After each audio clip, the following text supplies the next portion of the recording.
Our mutual friend, Brandon Turner, he posted on Instagram that he needed a handyman for a 6-month thing. He was like, I need a handyman for 6 months. I was a good amount overqualified for it, but I'm like, it's just a 6-month vacation. That's what we're going to look at it as. Like, welcome to the Our Family Invest podcast, where we explore what happens when family, purpose, and entrepreneurship align. I'm Mike, a former Maui firefighter who reached financial freedom in just 5 years through real estate investing. And I'm Caroline, a Maui-based realtor here to educate, empower, and elevate my clients to make smart real estate moves, whether right here at home or through my nationwide network. Together, we're chasing our full potential as individuals, as a couple, and as a family.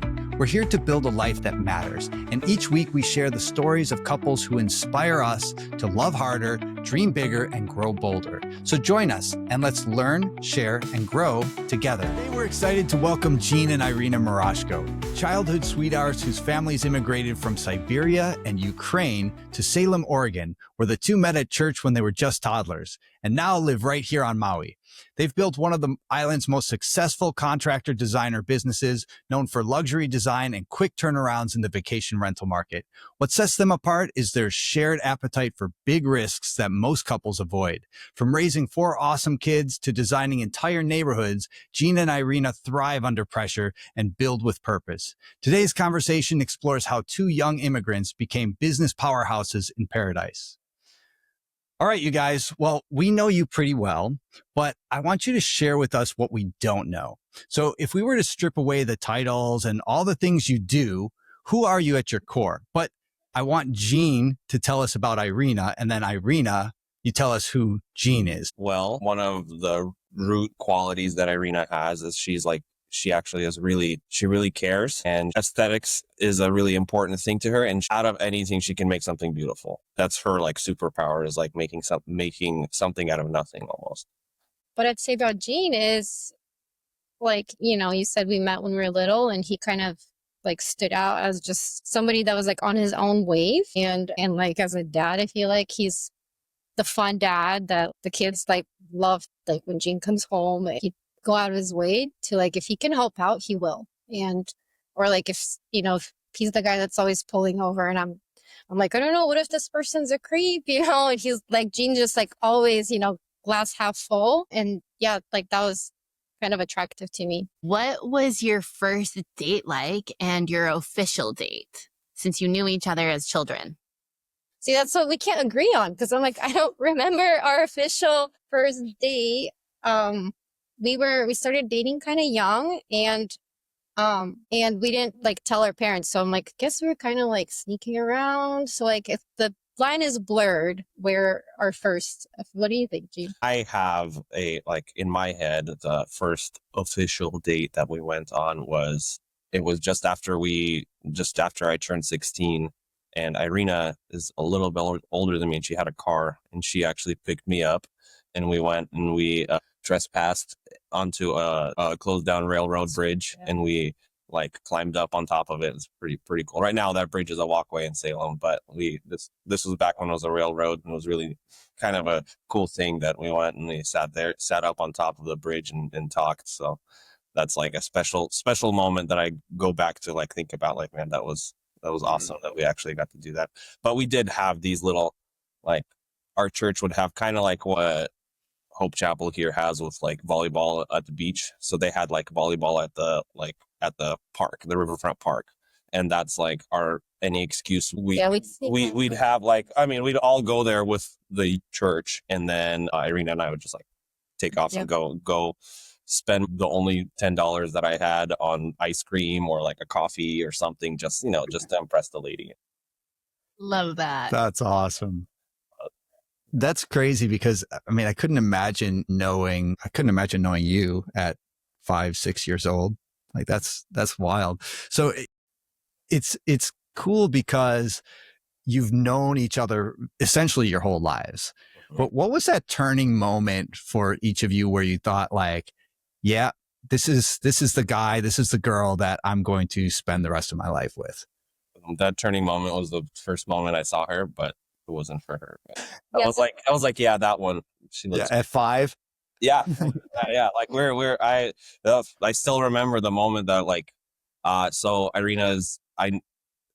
knew Irina's cousin, and she introduced me to Irina. She was like, "Hey, this is my cousin Irina," and I was like, "Ooh, I like her." And again, I was like 5'6", like very, Yeah, very that's young. why now when our kids like make friends, Jean's always like, hold on, like this might be their forever person. And I'm like, no, like you're Yeah, overthinking this. I'm not an overthinker, but I'm an overthinker with that. Like that's Yeah. for sure. Yeah. Wow. I'm a ready, fire, aim kind of guy, but when I had that kind of experience, I'm like, okay, it's it's not that it happens all the time, but it's not that as uncommon as you would think. Like we have quite a few friends that were like, you grew up similar story to us. Yeah. That's crazy because actually quite a few people on our podcast are like childhood sweethearts, which is, to me, it's bizarre because I don't know anybody like that. But obviously we've met quite a few. Cam and Lexi are the same way. Like they've known each other since they were kids. Okay, so when did you propose, Jean? I proposed a week before Christmas in 2010. So 2010, a week before Christmas, I went up, and I was still 18. I did go and ask her dad for permission because we started dating so early. Our parents were like really concerned. They had like a little meetup and they were like, what the heck are we going to do? Because these kids are really young. And if they keep dating, it's going to lead to like either marriage or heartbreak. And it's like, and my dad was like, I don't think my son is going to be ready to get married until he's 21. And they're like, that's like 5 years of dating. That's not a good idea.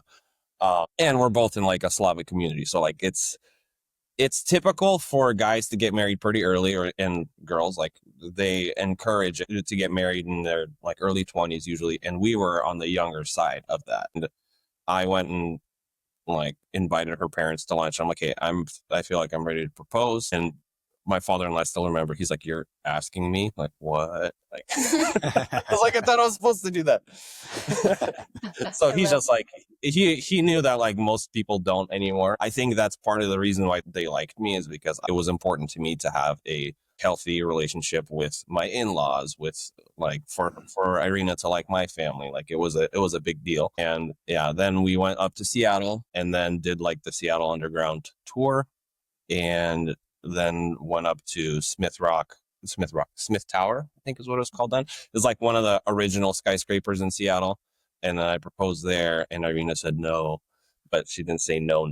She was like, no. yeah. It was, she knew it was coming too. So she's like, I got my nails ready. Yeah. I love it. Okay, fast forward. Did Mirageco Homes start right away? Did you guys decide Mirageco Family Homes? Let's do that. That was 2017 is when we had our first house. We fixed it up, we sold it, and I had the most amount of money in my bank account. I remember when you asked like, hey, I think we need to open a business. And I was like, kind of like, what? Like, why? I think that's when you started reading a lot of books and podcasts. Mm-hmm. Yeah. And then we opened our business. It was supposed to be a real estate holding company. Like the idea was we would buy houses, we would burr houses. That was our plan. And then we opened it up for our first like investment property. It was separate. And then I went and took the classes, got the GC license in Oregon, then realized we don't need a GC license in Oregon to renovate our own houses. So I was like, okay, well, like, but we still took on, like, most of the time we were working on our own projects. And then coming out here, we saw there was like a huge need for good contractors. We came out for 6 months and we're like, we're going to, see what happens. And the idea was 6 months. And then we're like, wow, like there's a huge need for, like, I mean, your phone just would not stop ringing. Yeah. Yeah. I'm curious because Irina, I seem to recall you were in like culinary or something, right? Yeah, like you weren't. Mm-hmm, that's what I was doing in Seattle. Yeah, straight out of high school, I went and went to culinary school in Portland, and then did my internship in Seattle.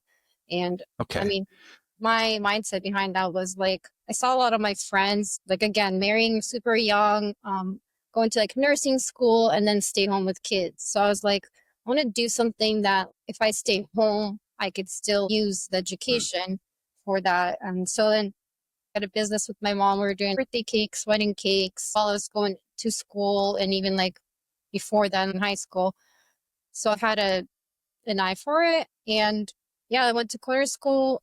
You know, my kids eat all their veggies and stuff, but it was a terrible job. Like, if you want to have a family, like, all the hours are the worst. Like, you're Sure. working Valentine's Day, the Yeah. days that you want to be home with your kids and family, like, those are your busiest nights. So for a career, it's not great unless you're gonna, you know, run a little bakery with your teenage kids. Like, Hey family, real quick. If you'd rather watch your content, head over to Our Family Invests on YouTube. You'll find this episode and all our episodes over there. Don't forget to like, subscribe, and share your takeaways in the comments. Now, back to the show.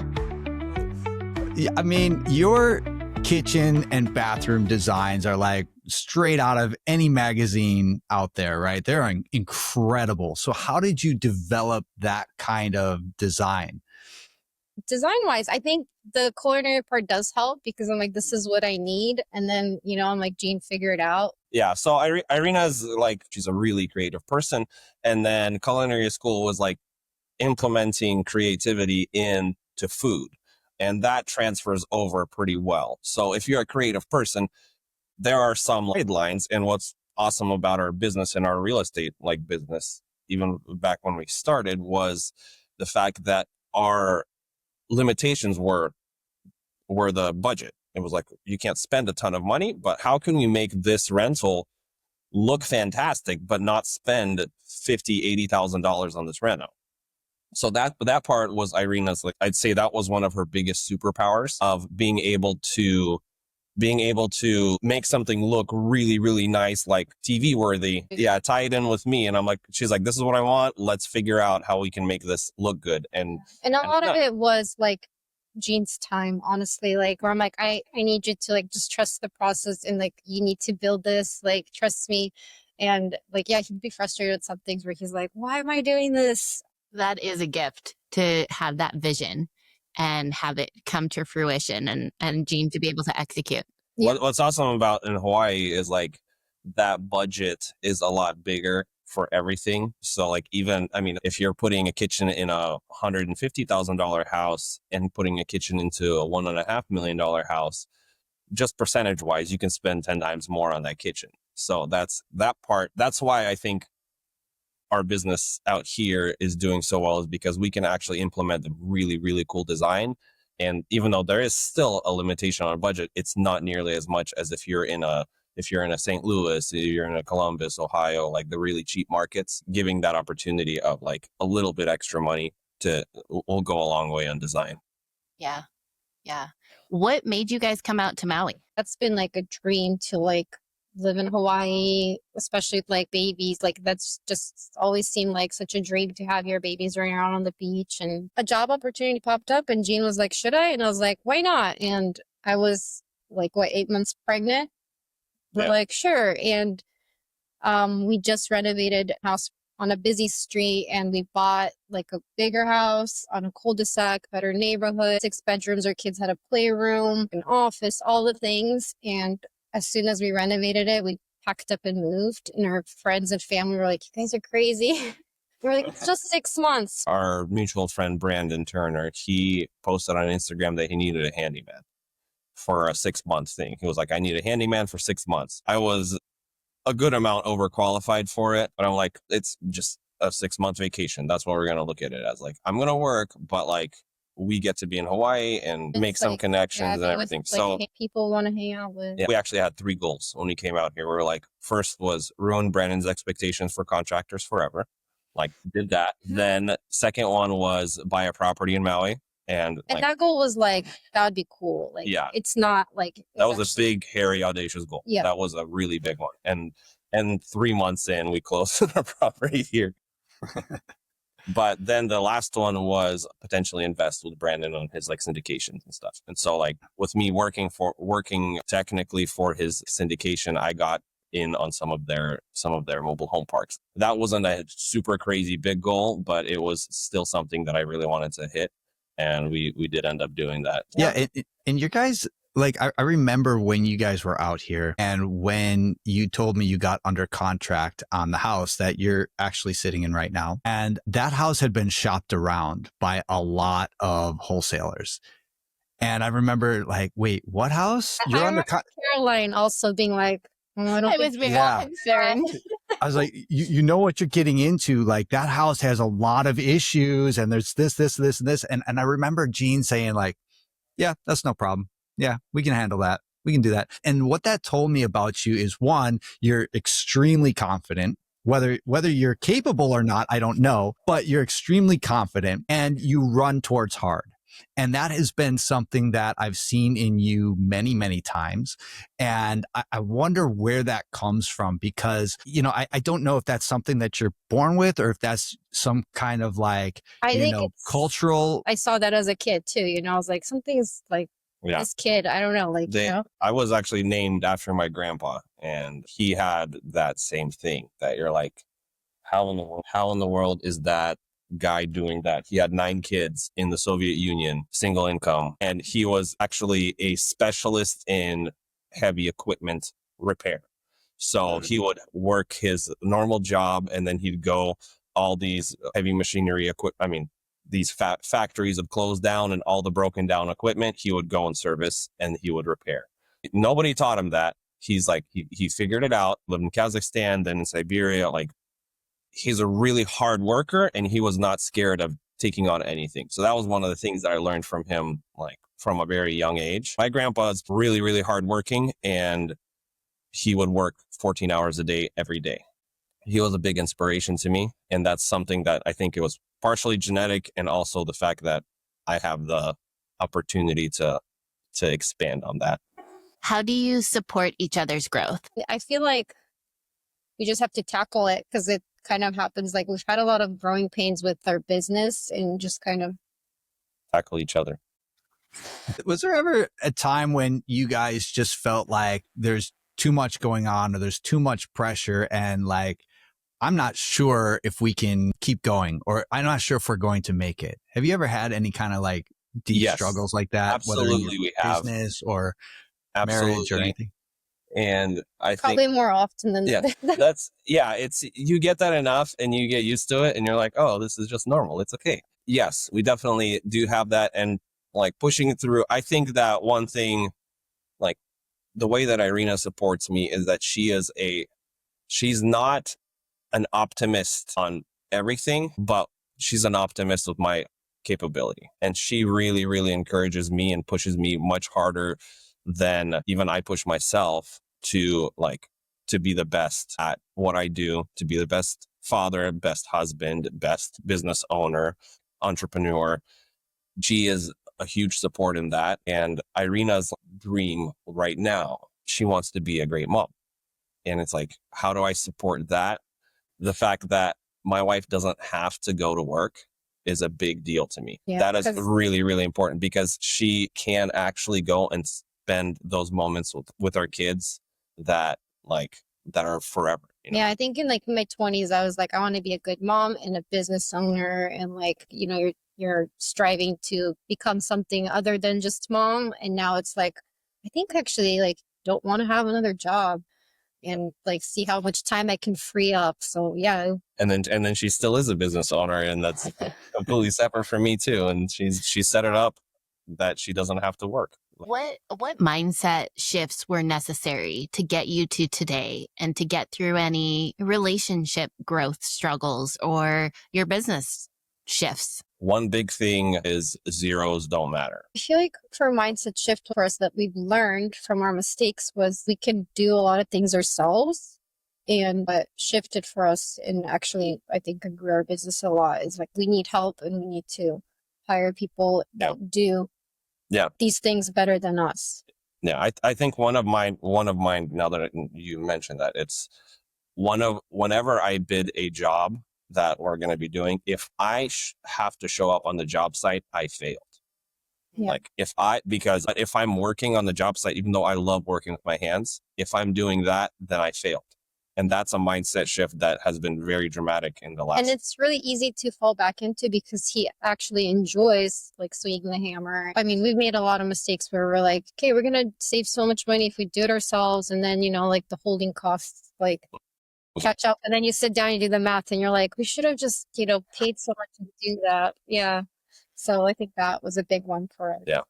I feel like that's almost like a rite of passage that a lot of business owners have to go through, right? Because I'm the same way and I had the same problems. It's like when we got started, I was doing everything, right? And I like doing that. It's fun. But I also know like now I've put everything on somebody else. Even property management for our Airbnbs here on Maui are in somebody else's hands. And that company that we put them into is failing miserably. And I know I should just take that back instead of losing all this cash. But at the same time, I am building something where I don't want to be in it. My purpose was never to be in the day to day, right? Once you get out, it's hard to go back in. And so like, can I change them up? Yes, I can. And I probably will. But it's that mindset of like, I'm not the guy that's going to be repainting the kitchen walls or going to be changing out, air conditioner filter or something like that. Whatever it's going to be, replacing a toilet. I don't care. Just have somebody go do it. Right. But before it was like, yeah, I'm going to be that guy because I can do it. And sometimes it's fun and you enjoy doing those things, like you said, Gene, but that's not how you grow a business. Mm-hmm. Right. So you grow a job. So, yeah, then you just built yourself a job. And so now it's like, well, what can I fix around the house? Because I want to do something with my hands, but that's at home. Yeah. But also to that point too, is we think that there's a badge of honor for doing it ourselves when it actually takes us double the amount of time sometimes, or the extra trips to Home Depot or Lowe's, and so it's not always effective or efficient. Or you don't finish. Like you're just like at 90% and you're like, oh, just finish that. Yeah. In 2 years. Yeah. So yeah, hire someone, totally they're going to do it. What advice would you have for young couples that are just looking to start in business together? I'd say one thing that like be really good at bookkeeping. That's a really, really important thing. If you start with a few jobs and you're on top of it, it makes it so much easier to scale as opposed to you getting like a lot of smaller jobs or like a bigger job and not keeping good records from the very beginning. It makes your life so much harder. So if you have build a habit of good bookkeeping, that's a very important thing. Another thing is just know that you're on the same team. Like it's easy to think that, hey, she's picking on me, but in reality, she's there to support you in this way. It's not tough love. It's the fact that, hey, she is there to make sure I finish this marathon, not to push me down. Yeah. We talked earlier about risk and you guys are not afraid of risk. And I'm curious, is there any kind of formula you have or how do you think about or mitigate risk when you're looking at opportunities? Actually, well, I kind of disagree with you on the not afraid of risk. I think Gene thrives on risk. And I overanalyze, and I think that's our formula, honestly. Like, it's pretty good. Pretty good. Yeah. That's a good, accurate description right there. Like, sleeping on it, I think, is like Gene will like throw out his crazy idea, and I'll be like, oh, okay. And then, the things that he doesn't think about, like, like how's the family and the kids are going to like respond to that. Like, as a mom, you kind of think of like all of the side effects that come with taking the risk. Mm-hmm. And so then I'll be like, okay, well, this is what I'm worried about. And if he's like, well, then this is what's going to happen with that. And this is what's going to happen with that. And I'm like, okay, like I trust you with this. If you're saying it's going to be okay, then okay, like we're doing this. But sometimes I'll, ask about certain things and he's like, oh yeah, that's right. Like I didn't think about that. Or, that's right. We don't want another job. Like just, talking about it and like bringing things to the surface, like with like, how is this going to work? And sleeping on it. And like, if we wake up and we're like, yeah, like, I think, I thought about it some more and it feels like, yeah, we can probably do this. Like, what's the worst case scenario? Yeah. And that's how I think we pull the trigger on. Yeah, we plan for the worst, like hope for the best. Like, Yeah. and what's awesome is like Irina trusts me a lot, and she trusts that I won't do foolish things. So like that's a big part of it. Whenever I'm buying a property during the renovation part, I have to look at like, okay, my holding cost, whatever the purchase price, like 1% of it is going to be my holding cost at least. Like, so just account for 12% interest on a hard money loan or whatever. And then if you account for that, you have that in reserves, or you have a place where you can pull it, then you should be okay. And I think your other superpower is like you're a problem solver. I've seen this with other people where they get stuck and they just don't know what to do. With risk, it's even if it is worst case scenario, you're just like, okay, like what's next? How are we going to figure this out? I think that's a really good skill to have too, because, you know, it's funny how many contractors that I've run into that can't think outside the box. Like, this is how you do it. And if it's not done this way, it can't be done. When we were doing our first condo, I had no idea. I was YouTube University, everything. Right. And I had a contractor working with me, and he would be telling me like, this is how you do this. I was like, well, that's not possible. He's like, yeah, so we can't do it. I was like, no, but we have to get it done. Like, it has to be done. What if we did this, or what if we did this? And coming from, I guess, a voice of just ignorance. Like, I don't know. What if we did it like this? Oh, well, yeah, I guess that would work. So being creative and thinking outside the box and being a problem solver, like you mentioned, Jean, that is something that is so beneficial to growth in business, right? Yeah. So you could see where the problems lie and you can mitigate those before you move on. I think you were saying about young couples that want to start, like, learn to problem solve and learn it well. Like, that's one thing that I'm like my kids, math. They don't like math. And I'm like, math is like, it's way more important than I thought. I hated it too. But there are certain steps you need to do to get this equation to work out. And it's like problem solving. That's what you're teaching it. I didn't go through super complicated math. Like, I think I got to algebra 2 or whatever, geometry. I still don't even know.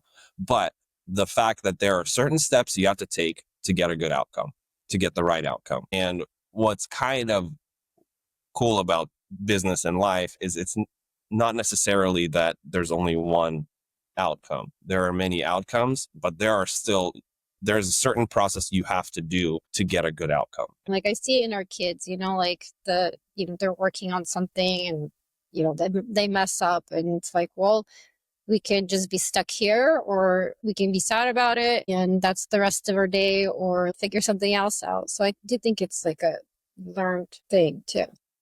Yeah. You can get good at problem solving when you start a business. Yeah, you have to. You have to. If your kids could take one value from your life, carry it forward, what would you want that to be? And you can have different answers. I feel like just being a happy family, not getting lost in business, because I see that a lot too. Being able to keep good relationships with friends and family.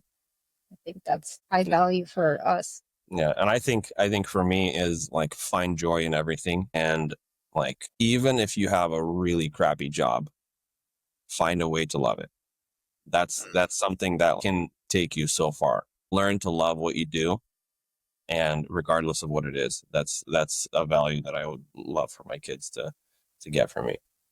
Yeah. You've got 4 kids at home, but I want to know, what does home mean to you? Not the structure, but the feeling. Yeah, it's where we are all together and everyone's happy. And I mean, sometimes it feels like the beach is home, because we'll have someone's cranky, someone's happy, and then we all get to the beach and it's like everyone just kind of mellows out and we like reset. Yeah, I think the moments that I feel most at home are the moments that I get back to my family. If you two could go back to your wedding day and whisper one piece of advice to your younger self, what would that be? Buy more properties while they're cheap. Probably, because definitely. Yeah, don't spend the money living in apartments. Spend it on a mortgage. That does sound like an Irina piece of advice.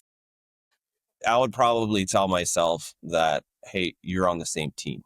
Even though we didn't have a rough patch, there were the times where I'm like, I feel like she's picking on me. And it's like, no, she's on your team. she's not going anywhere. She's there to improve your life.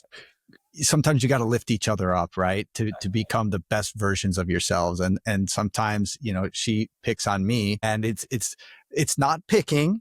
It's actually just raising me up to be the person who I'm supposed to be, right? To get to that next level. Your highest and best potential. There you go. Yeah. There you go. I have a long ways to go, but best use.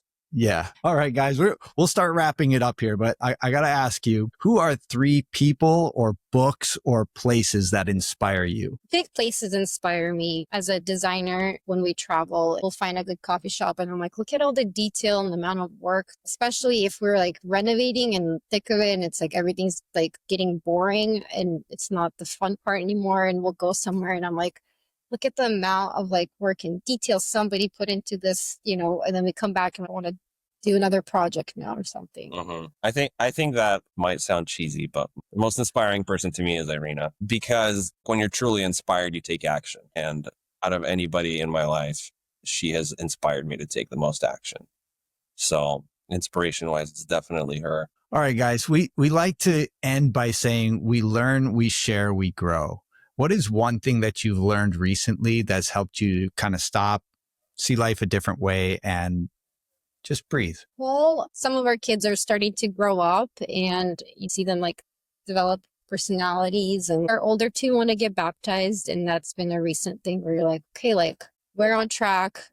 And that's something that makes me see life a little bit differently. I have another one though. Our kids, when we're talking about something and Noah was there and we're just having a boring conversation, he's like, you guys, like, stop fighting. And he just starts chanting like smoochy kiss. And we're just like, oh, we weren't fighting. We're just having a conversation that was boring to him. I think our discussions sound like a little bit like bickering to them, them, to like the outside. And we're like, no, we're talking through something. So smoochy kiss, I think that's inspiring. Yeah. And that's. Yeah. But yeah, you're just kind of like, in the moment, like your kids want to see you like smoochy kiss and kiss not and makeup. Yeah. Be unified, even though you're having just a straightforward discussion. Yeah. It's just boring to them. Getting Jean's dreams to reality. I love it. Thank you both so much for spending time with us, being here. You guys are amazing and we love you guys. If our audience wants to connect with you, where would be the best place for them to do that? Instagram. Yeah, Instagram and Family Homes. And then she's at Irina Murashko. Awesome. Thank you so much. You guys have an amazing day. Thank you. Thanks for having us. Thanks for being part of the family today. If you want a closer look at our journey through real life, business, and all the wild adventures, follow us on Instagram at Our Family Invest. And for free resources to help you on your own path, head to ourfamilyinvest.com. If you like this episode, send it to a friend. And if you're feeling extra generous, drop us a quick review. It really helps us grow this community. Thank you so much for being part of our family today. We really, truly appreciate you.